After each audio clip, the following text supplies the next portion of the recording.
The Jewish calendar is a very fascinating thing. You go from Yom Tov, Elul, Yom Tov, and back and forth. We're in the middle of Pesach, and then you have Shavuos, another Yom Tov, to the degree that the Ramban says that just like every Yom Tov, Sukkot has the first days of Sukkot, and then it has Shmini Atzeres afterwards, with Chalamoid in between. Says Pesach, the last days of Pesach is really just a continuation of Pesach. It's not a new thing. Shmini Atzeres is a new thing. It says Shavuos is really the end of Pesach, and all the days in between are like Chalamoid. So Ramban says in Chumash. So that's on that side. But on the flip side, we know that we're knowing some kind of Avelis during this time, because the Talmidim of Rabbi Akiva died during this period, 24,000 people, Talmidim, and so it's interesting the way it works, the calendar, and then in the middle we have Lag BaOmer, which is a big simcha. Somehow it became a big simcha, so it's a very interesting calendar. But just a little al derech Chasidus and derech Drush, we had that I saw in the Shem Shmuel that the Nisan is Mazel Tleh, right? Nisan is Mazel of Tleh. So also Tleh, Klal Yisrael is compared to a sheep, to Tleh, because it's Koil Echad. It all has one voice. It's all one voice. All the Tleh sound the same. And the Klal Yisrael themselves is Koil Echad. We're one unit. And that's Nisan. Nisan, the Klal Yisrael became a nation together, and went out of Mitzrayim, and they didn't have their own personal. There was no personal schusim for Reuven, Shimon, Levi, Yehuda. It was a klal together that they came out. Then you go to Ear. Ear is Mazel Shor. Shor stands alone. An ox stands alone. And the horns, the Gemara says, looks like a few horns the way it's cut. It's something which is a different koilos, the Gemara says. In other words, that stands for individual. The individual of each person. He has to grow himself, part of a klal, but each person has his own needs and has his own tchunas hanefesh, his own abilities that need to grow in Yiddishkeit in his own way. Now, that is a very good thing, but it's also dangerous, because when people are separated, and each person doing his own thing, then it's a strong koyach. But on the other hand, it also is room for a lot of be it machlokes, be it as a nation, there could be room for division and sorrows. This is the time of Iyar. The Talmidim Rabbi Akiva, they were all great men.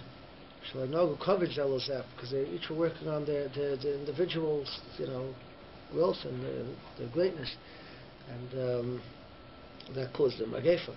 But you have to be very careful during that kind of time. And then you come to Sivan, which is Matan Torah, K'ish Echad B'Lev Echad. That's Mazel Tu'umen. The Mazel is twins. You have each individual, but they're together again. They're working together. So that's what happens usually. There's a break. Sometimes you have a machlokes, you have a break off, and then when each finds its place, then they can work together again. But during that period, you have a company and they're breaking off, splitting off. Oy vavoy. During that time, there's a lot of hard feelings. But then when each person finds his place, and then they can work together again, that's the tachlis. You get to Matan Torah, and the Shishim Riboy, you need 600,000 people, because there's different. Each person has their own Kabbalah Torah, their own understanding, but they all have to be together. Kishachad b'lev echad underneath the Tachas Ahar. So that's what the Shem Shmuel said. But during this period, in between, sometimes there could be, even during a period of growth and personal, individual striving, there could be room for issues. It comes with splitting, comes with machlokes, comes with problems. So that's why you have to be very careful during this time. That's what he brings down. In any case, we have that the 12,000 pairs of Talmidim Rabbi Akiva had, and they all died in this time. And the world was desolate. I would say until he came to his 5 Talmidim. 5 Talmidim he came to. Rabbi Meir, Rabbi Yehuda, Rabbi Yossi, Rabbi Shimon, who happens to be Rabbi Shimon Mordechai, and Rabbi Loz ben Shemua. And these 5 Talmidim were the ones that passed on the Torah, and we have today. The Mishnayos, the Braisos, they all come from these Tanoim. So the Soros HaTorah went through Rabbi Akiva, so these 5 Talmidim, and it was passed on. So that revived the Limud HaTorah, the passing it on. So they all died during this period, Mi Pesach Vad HaAkseres. So because of this, we don't do certain things. What do we do during this time? It's like a time of mourning of Avelos. It's interesting, when did this period start? When did they start keeping these minhagim? So there seems to be a little difference in the Lashonos, in the Rishonim. In the Ga'inim it says, Me'oisa Shava Eilach, from that time onwards. So then this minhag started actually back then, in the times of Rabbi Akiva.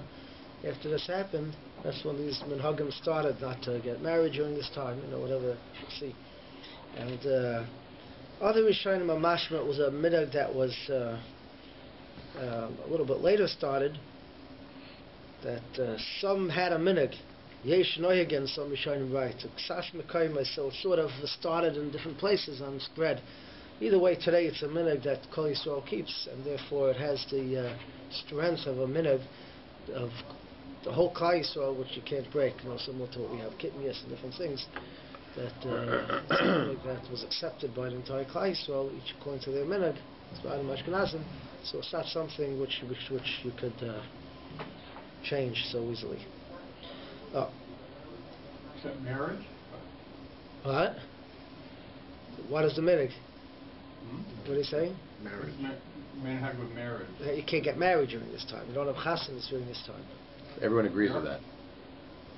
But there are chassanas. So we'll see. There's different times. We'll see. We're going to get into chassanas. We'll get into it. Yeah. So, okay, the Iker minhag was on the Suin, which is interesting. The main minhag was not to get married during this period of time. So Noyig not to Lisa Isha b'Yom Melu, for 2 reasons. One, because that's a big simcha. That's one of the simchas that we still have left over. This is one of the simchas that are similar to the simcha that we had back when the Beit Mikdash was around, Chasim and Kala. And that was that they didn't do during this time.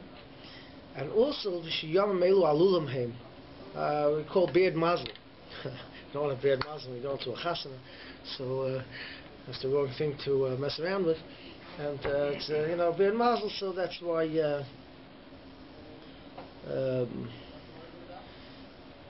Now, there's different. So some say that they just stopped dying Lag BaOmer. They stopped dying on Lag BaOmer. So that's why the Ramah says that you can marry women from Lag BaOmer and on. So in other words, that the minhag is from the beginning until Lag BaOmer. Some say they died all the way until Proisach Atzeres. It's Lashon the Gemara. Proisach Atzeres. Prois is a half. So half of the month. It's 15 days is half of the month, which is the 34th day of the Yom, which is the Sfardim hold. Sfardim don't hold Lag BaOmer. I don't know today, but in Mechaber doesn't hold of Lag BaOmer. It says you can't start from Lamadal BaOmer, and that's when they can start. Until then, it's Asir. When did the Mechaber live?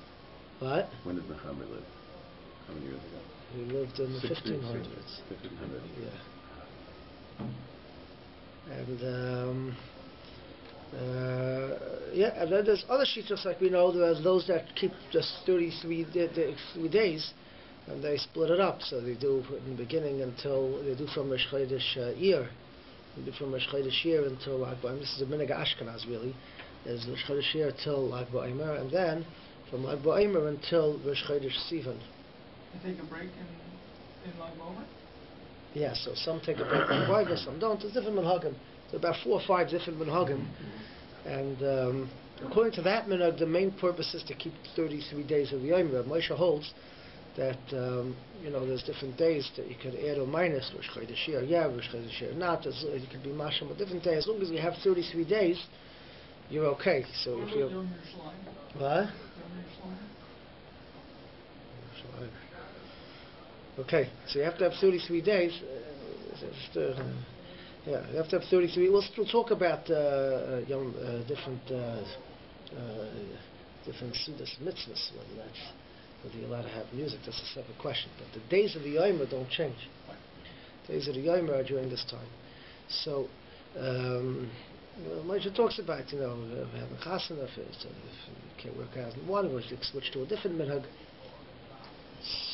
So the question is, according to this minhag, as long as you have 33 days, you're okay. So then you could switch to a minhag that have 33 days. The question is the first minhag, which many people have, which is until Lag BaOmer. They don't really get 33 days. I mean, you get it because you start from the second day of Pesach.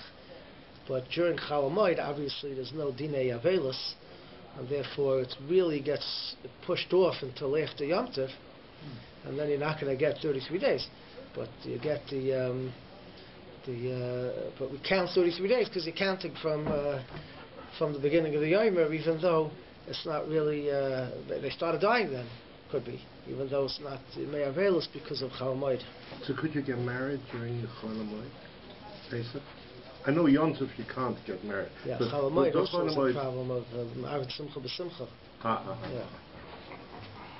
Okay, these are different minhagim when people can't keep, the Shabur brings down all the different types of minhagim. But the real question comes up.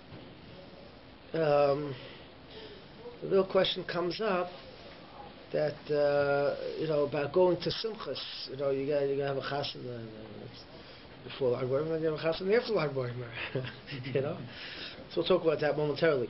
Now, there's another reason why in Ashkenaz they were noyig to keep after Lag BaOmer, and that's because the Crusades and Tatnu in those years were happened during that period of time, like we say in the Kinnis, Tisha B'Av, we say some of the Kinnis we say actually from the Crusades, and that happened during this time. That's why we say the minhag is to say, like we said, the Shabbos Avarachamim, right?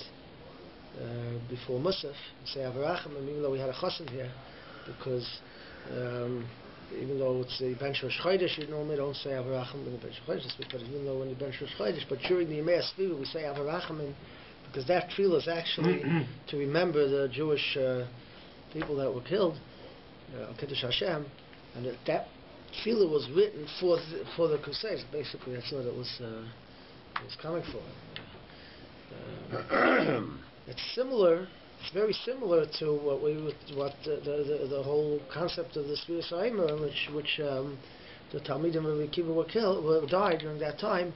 So here also there was cities of people. The greatest city of Mainz, Worms, all these cities which had Scheiner and the Bali Taisis were in, and they literally wiped out the whole cities, and it was a tremendous loss for the study of Torah. It was a tremendous loss in that time.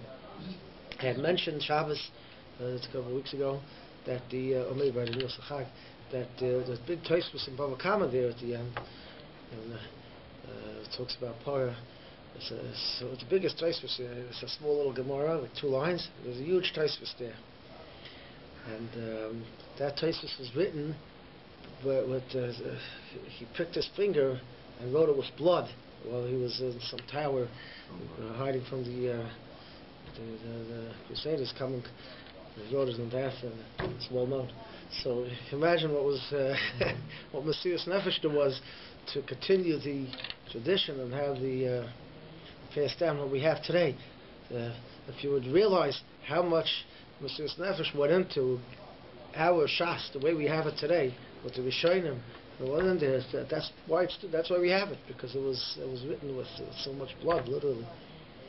So this is during this time. It happened during this time. So that's why there's many people have the minhag to keep even the second half of the Sfira. And Eretz Yisrael and Yerushalayim, the minhag of Yerushalayim used to be to keep both halves of the Sfira, based on the Arizal. But they're in the I don't know what they do today, but it used to be that in the old city or in the old Yerushalayim, not in the new Shchunas, let's say, I don't know, but in the old Yishuv, they would be very machbed. There would be no weddings, not in the first half, not in the second half. Because the only time the reason why we have a right, so to say, to make weddings on both is because I have my minhag and you have your minhag. So I'm making a wedding in the first half, you're making a wedding in the second half, right? But if you have a minhag hamakayim, if there's a minhag in the city, you can't change that. In other words, if this city has a minhag to keep the first half, you can't make a wedding in the first half. Or if the minhag of the city is to have the second half, you can make a wedding in the second half. It used to be in the shul here that Rital was makbid not to do, not both? He didn't want to? No, the first, until Lag B'Omer, no weddings. After Lag B'Omer, no weddings. He allowed it. So that was, he had such a minhag. Now that's the whole of the period. Weddings. But even according to that, there's a period where you're excluded in both. Rosh Chodesh is the Lag B'Omer. Rosh Chodesh to Lag B'Omer, you're basically done. Yeah. Rosh Chodesh, from after Rosh Chodesh, for the second day Rosh Chodesh, till Lag B'Omer, there's no weddings. We got married right after Pesach. Yeah, so there's different minhagim. So the shul used to have such a minhag that he was makbid not to do it during that time. So they said switch it, but upon him, if there's a minhag hamakim, then you're not allowed to do in the other during that time. I don't know if that's called a minhag hamakim because people in the shul, everybody kept different ones personally. I don't know how this works. But upon him, and if you would have a city or a shtetl or something where everybody kept the same minhag, there's a tshuva from Rabbi Moshe which Rabbi Corruption reviewed in one of his shurim, where Rabbi Moshe said nowadays in North America, minhag hamakam doesn't exist. Basically. In Europe, the shtetls, they had their minhag. But here, people come from all over. I understand. That's sort of true, because it's everybody comes from a different place. But you could have places by the Yakis or Marshall. They're sure they have a minhag. The Yakis have a minhag. You're not going to change the minhag. Right. There's different places have minhagim that. Thursday night they had a wedding here, which obviously is acceptable. So it was here, so it's acceptable. So the question is how, if it's Thursday night was, it runs after Rosh Chodesh. Wednesday night. Thursday night they had one? Thursday night there was a wedding, right? So Wednesday night they had one. Wednesday night. Wednesday night. Well, wasn't Thursday? Wednesday night, yeah. So we'll talk about that momentarily. So basically, you have to know when each person has a minhag. So you're allowed to, my minhag, I'm allowed to do a wedding in my time.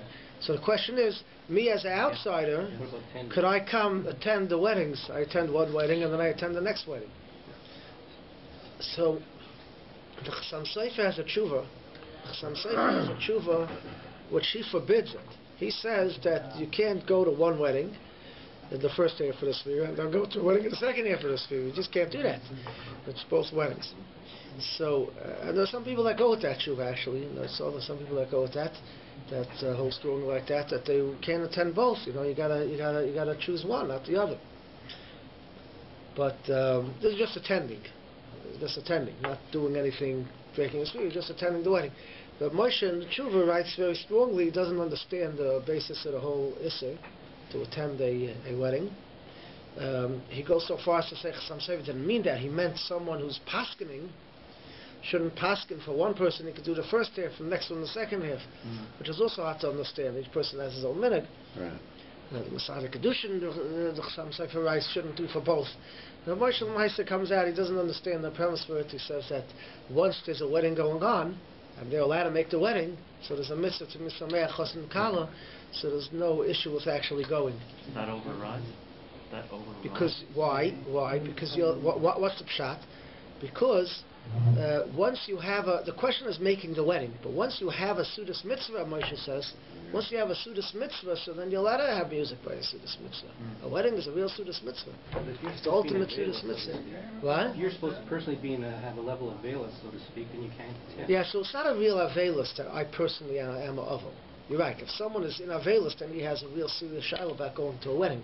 But it's not a personal question, well, I'm an aveilus. It's just a minhag we keep, it's a minhag aveilus. But a sudas mitzvah is allowed to have music. How far does it go? I mean, you can't take a haircut. We'll talk about haircuts. But that rationale calls into question the very prohibition, because getting married is a mitzvah. Excellent. So there's those that say initially that they didn't allow you to get married was only someone who was not Mekayim yet Puravu, and also other circumstances where there's a real tzarich. Possibly it'll be mutter. It'll be mutter to have a wedding. Well, the minhag became that no weddings at all. And partially because, like we said, that's the real ultimate simcha is a wedding, and that was the takana not to do the ultimate simcha, which is a wedding. And two, again, it's the mazel during those times. But if the mitzvah being mesameach chosim once you have a wedding, pushes aside, then kal v'chomer having the wedding should support. They made a takana not to have weddings. But once there is a wedding, in a mutadika time, they had a wedding. And it carries over, or you have the Moshe says even the Sheva Brachas. Moshe holds even the Sheva Brachas. Let's say they got married on Wednesday, so now there's Sheva tonight to the Sheva Brachas. So Moshe holds you allowed to have music by the Sheva Brachas because Simchas Chasim Mekalos, the Sudas Mitzvah, you allowed to have music. So Moshe holds, and others hold like that. There are others that disagree, that hold that that's not enough to allow music, dancing. So. There's yesh v'yesh, and others say that you can't have that, but many that say no, you're allowed to have it's a real sudas mitzvah. Achras Torah, even though Achras Torah, you're allowed to have music and dancing. A real sudas mitzvah, you're allowed to have dancing. Now we have to understand what the real issue is. The main takana during this times is not to get married. There's two things: not to shloi lisa isha, not to get married. Now, you're allowed to get married as far as, which we don't do today, but you're allowed to do la'aris, la'kadish. They used to, the wedding used to be split in half. They used to have the kedushin. Those are learned with us, Masechtas kedushin, are well aware of this. They used to do the first half of the marriage was giving the ring, that's the kedushin. Then the nesuah, then she would still live at the father's house, and he would live at his own house. And then she would move into him. That was the nesuin, right? And after the kedushin, they're really married. They're married for basically for all halachas, because if she's mizana, she gets skila, she gets killed. She's married to him, as far as the kinyan is. But for a kohen, is not allowed to be matama to her. This week's pasha, right? That's only someone who's married with nasuin. If she dies, then the kohen could be matama to her. Or for Yerusha, she gets his Yerusha only after the nasuin. Right? So different things. It's the nesuin, but the nesuin that you can't have. That's where the real simcha is, and that you can't have. The kedushin you can actually have. Kavachayim, you could do what do you call an engagement? You could do an engagement. Why? Because we don't want Shem Yikdemenu Achor. Maybe someone else will chaperois. You can't wait. That's why you're allowed to do a kedushin. Someone else might chaperois, so you could do the kedushin. And then she's stuck. After that, you can wait for the nesuin. So that you could do. So again, you have the same question. Let's say you had an engagement party and you had music. A lot of music. So very interesting. The Mishabura says. You're allowed to make a erusin because someone else can chaperois. Because if you make a kedushin, you can make a suda for it. You want to make a suda. You want to make a party because. This is not a vort. This is where you actually do the kedushin without the nesuin. Back in those days. Hold on. Now he says. Today we don't do kedushin, only at the time we do nesuin. You're allowed to make a shidduchim. The last is suda. You're also allowed to make a suda. Now the last is rikudim machayos, to make dancing nogu iser. That you can't do. Kol shchein b'shar rikudim machayos shal l'shus b'vadi yeshazar. So what the Mishabura seems to be saying is it depends. Is it a sudas mitzvah or not? So suda shidduchim is not a sudas mitzvah, he says. So therefore, dancing and all that is not allowed. Masha'en kain. By a kedushin in the old days, that was a mitzvah, but this is not a mitzvah. It's a good thing to do, it's, but it's not a mitzvah. Kol shchein other sudas rishus, he says, there's no avada. It's not a birthday party yet. So you don't want to do the dancing. Now, let's understand this whole concept of dancing and things. What you're not allowed to do during the Sphira are basically three things: marrying, okay, and then you have noigim shloim stopper taking haircuts. Avlag b'omer. Fine, okay, and then the third thing is, which is not really brought down in the Shulchan Aruch. The third thing is, but it's brought down in all the Poskim, is not to do dancing and all that stuff. Like music? Music. Now music, again, what? No playing the guitar. What if you're not very good? Wait. Yeah. It's much of that.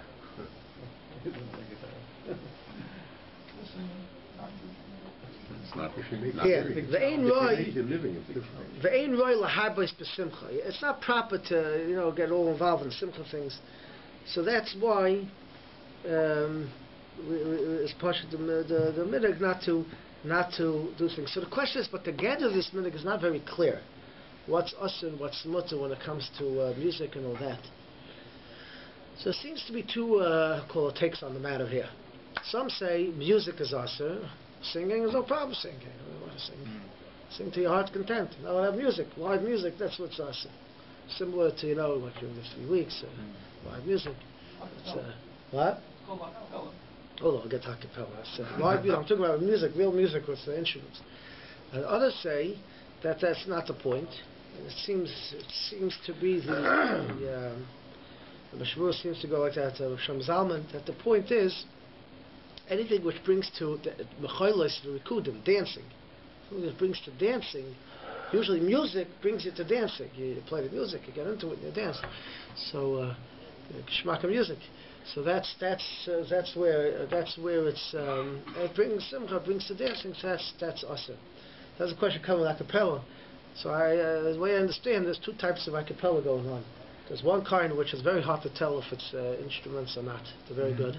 It sounds like instruments. What? Those seems everybody says shouldn't be used during these days. It's like real instruments. The other ones which you can tell is singing.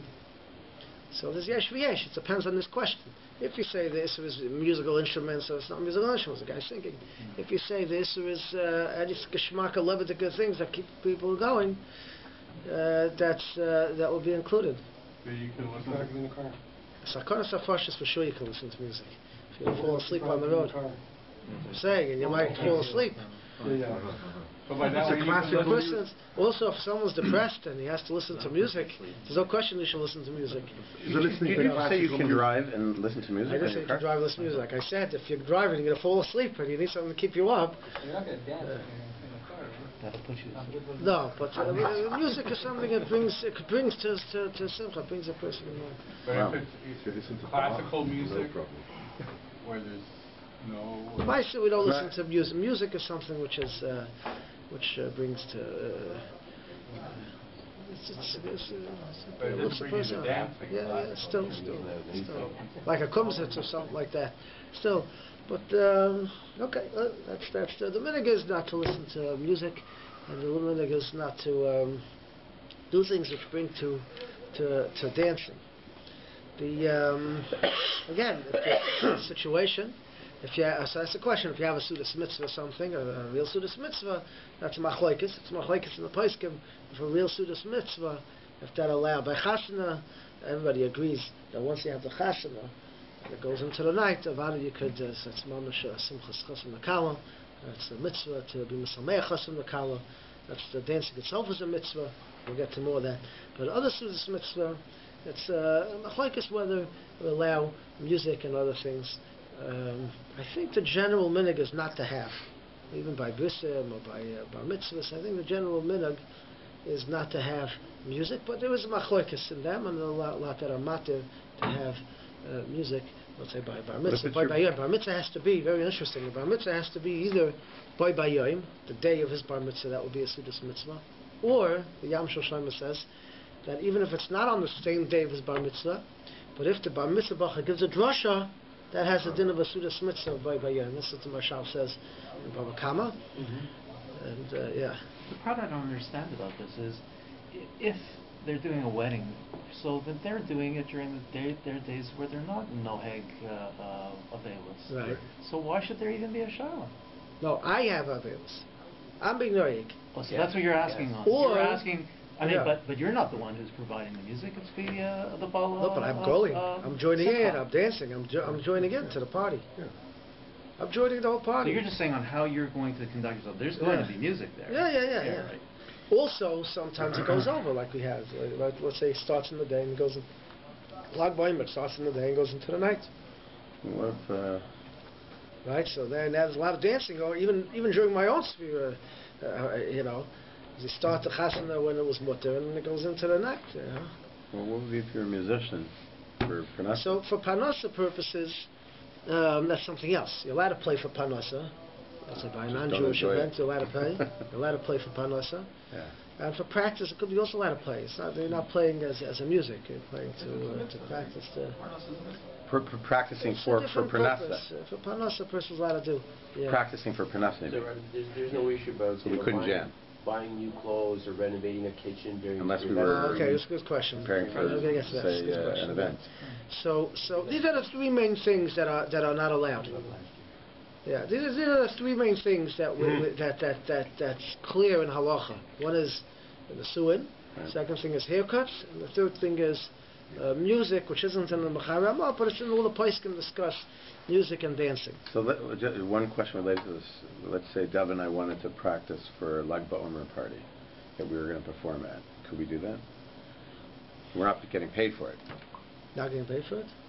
No, I'm making an example. Like it's not parnasa. Not like we normally get paid. Oh, you didn't get the email?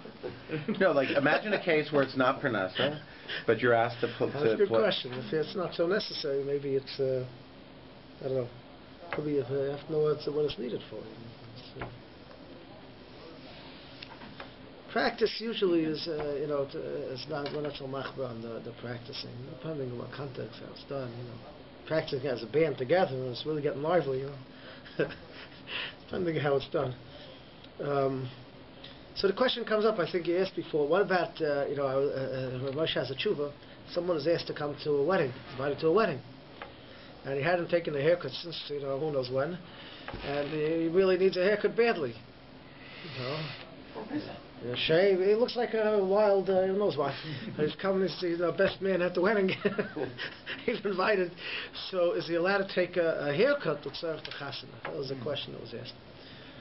So the Shiloh was an interesting question, the way it was set up, because this person had the minhag to keep svira until the Shlosh Yitzimei Hagbala, all the way up till then. And there was a chasana that was after Rosh Chodesh Nisan.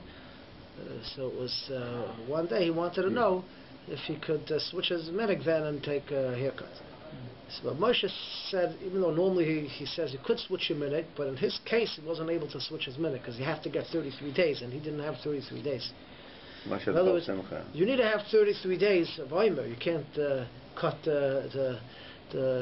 on both ends. If you're the Baal Simcha, then it's not a problem. What do you mean? That you're talking about someone who's a guest at this. A guest. You want to Baal Simcha to take a haircut. Yeah. So a question about Simcha taking a haircut is also a question. So in other words, it says about Bris is allowed to take a haircut. The Sandik says is allowed to take a haircut. There are those that are noig not to, but you can't for Shabbos, right? Like this year, you can cut your hair on Friday, right? Lag BaOmer Sunday. Could be, yeah. So we are taking a couple days off. Yeah. That's You're not taking off the sphere. You're still holding the sphere. There's just a head to take a haircut. Right. Yeah. What is the 33 days? Hold on. If taking a haircut for a simcha, for your own simcha, is a chassan is allowed to take a haircut for his wedding. In other words, let's say his wedding is on Lag BaOmer and he has to take a haircut before. A chassan is allowed to take a haircut for his wedding, even for the Eifrif before, he could push before to the Eifrif. Someone asked me, the chassan asked me this year, if he's allowed to take a shave during the Shivas Yimei and a Suin. So unfortunately, I didn't know the answer. I was looking around Friday. I didn't have time. I was looking around. The Dogma Vava says he could take a haircut for the Eifert before, but that's because he's taking one anyways for the wedding. So you might as well just do it a few days earlier to get it before the Eifert. But the question was of taking it afterwards, doing it afterwards during the Shiva Simei Mishnah was not clear to me. I did find afterwards that the Bavadi Yosef and the Rabbi OMER says that he could shave during the Shiva Simei Sfira, but it didn't sound to me like the other poskim go with that. It sounded like only for the chasana you're allowed to take a haircut. So I wasn't clear. Is there a difference between shaving and haircut? Rabbi Milevsky was doing something a similar share. He distinguished. I can't remember why, but he distinguished between a haircut and shave. He made. I don't know. Okay. So now there are certain things which we do allow. Cutting your nails you're allowed to do, and you're allowed to. These things, a woman, let's say, shaving her legs and things like that. These things are not. Some places say can't, but basically the minhag I think is that you could, because these things are not considered a real taking haircuts, just cutting your nails and things like that. So the question is, if someone who was invited to a wedding and now he wants to take a haircut, so Moshe says, he says that if the pshat is like this, that everybody gets an invitation, and if you're not there, you're not there. Someone else will come. It's not so necessary. Or if you can get away with going to the wedding without taking a haircut, go without taking a haircut. But if it's something that's really going to stir the simcha, it's really going to take away. You're close enough to the chassan kala, and it looks bad, and it's going to take away from the simcha. So then at a chanami, he holds that avadi is allowed to take a haircut, shave, do all that, because that's taking away from the simcha. And that he is allowed to join in the simcha, the simcha's chassan v'kala, and he could. So Moshe writes in his tshuva. Now, Moshe also writes, as well known, his heter of shaving l'tzorech panosa if it's necessary.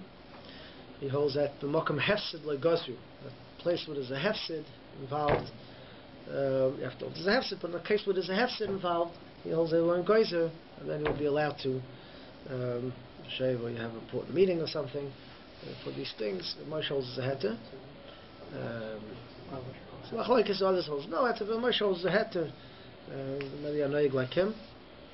But that's when it comes to as far as taking haircuts. As far as other things, wearing new clothing, moving into a house, renovating your house. So it's very interesting. Here you don't really find much in Hilchos Sfiras OMER. In the 3 weeks, it's more discussed more at length. And even there are sometimes it's allowed, sometimes it's not allowed, not during the 9 days, but during the 3 weeks. But the Scheiner was brought to the Stipler, and he says people make a mistake between the 3 weeks and the Sfira. And he holds his poshut, you're allowed to move into a new dira during the Sfira. And it's also poshut, you're allowed to do what's necessary to live there. You can paint, you can do whatever renovations are necessary to live, the person's allowed to do.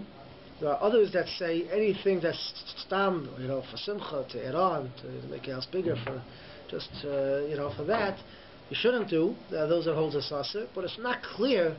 It's not clear. There's no clear answer. There wasn't, the kana wasn't so much on that. It's not a clear answer, but there are those, some poskim that hold that it's, Mordechai, Klosenberg, the others that hold that it's taken included, and they're medame to Lisa Isha. It's just like it's getting married and moving into a dira. They bring proofs that it's a similar type of thing, having a new house and marrying a woman.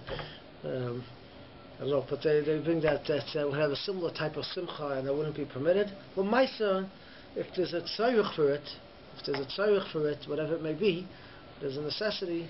There's definitely not much of the situation. A person has to move to a new place, he has to be out of his house, move to a new place, he has to fix it up, or if he started work, whatever the necessity is, there's no real clear issue involved in doing these things. As far as buying things, also buying new clothing, right? Buying new clothing. So there's actually 2 angles of this minhag. There's one, some people are noig not to make a shechiyanu during this time, because say at time you don't make a shechiyanu. So then if you would wear clothing, buy something which requires a shechiyanu, that you wouldn't do.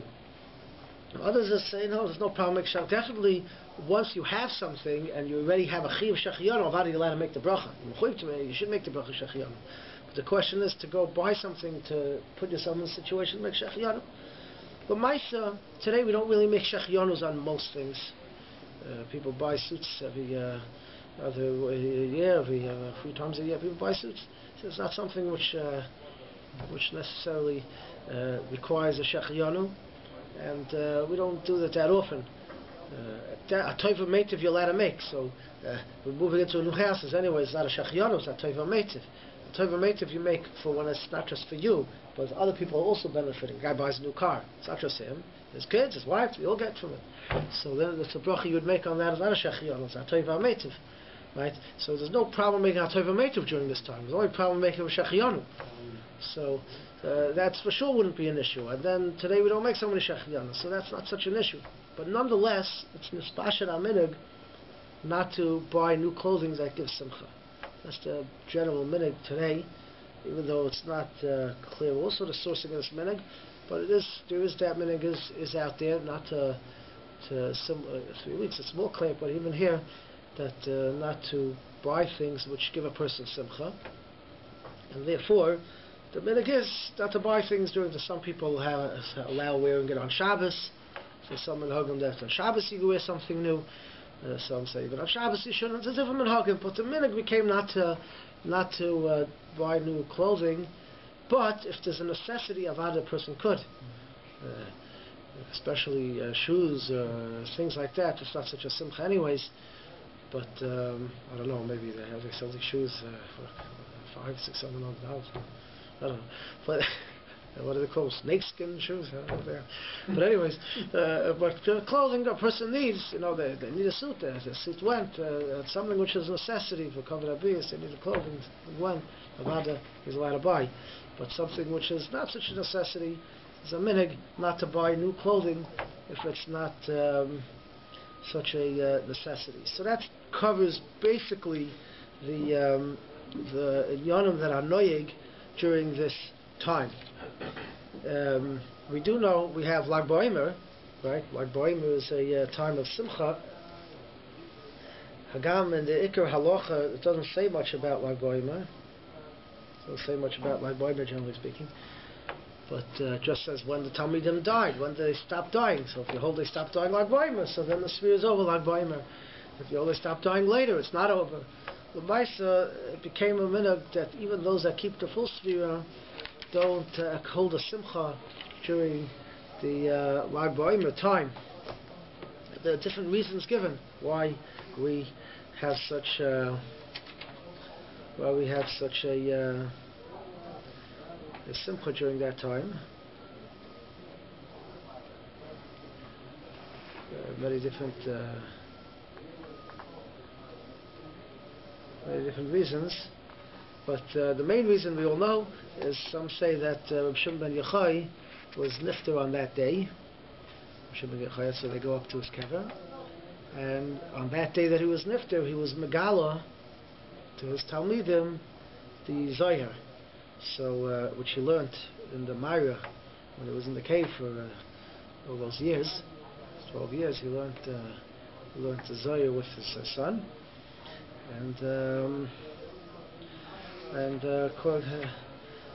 So that's one reason.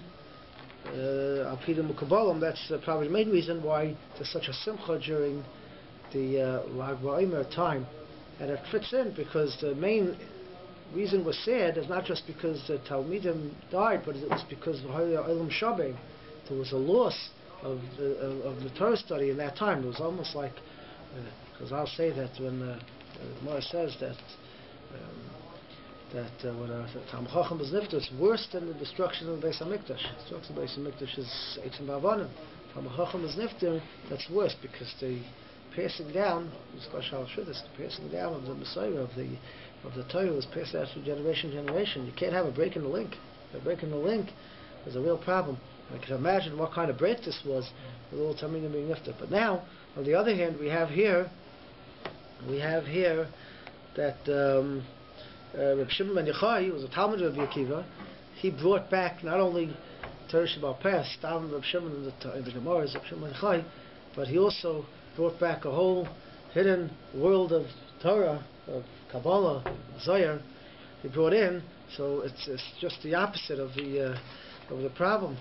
So that's one of the reasons why there's a big simcha during this time. What?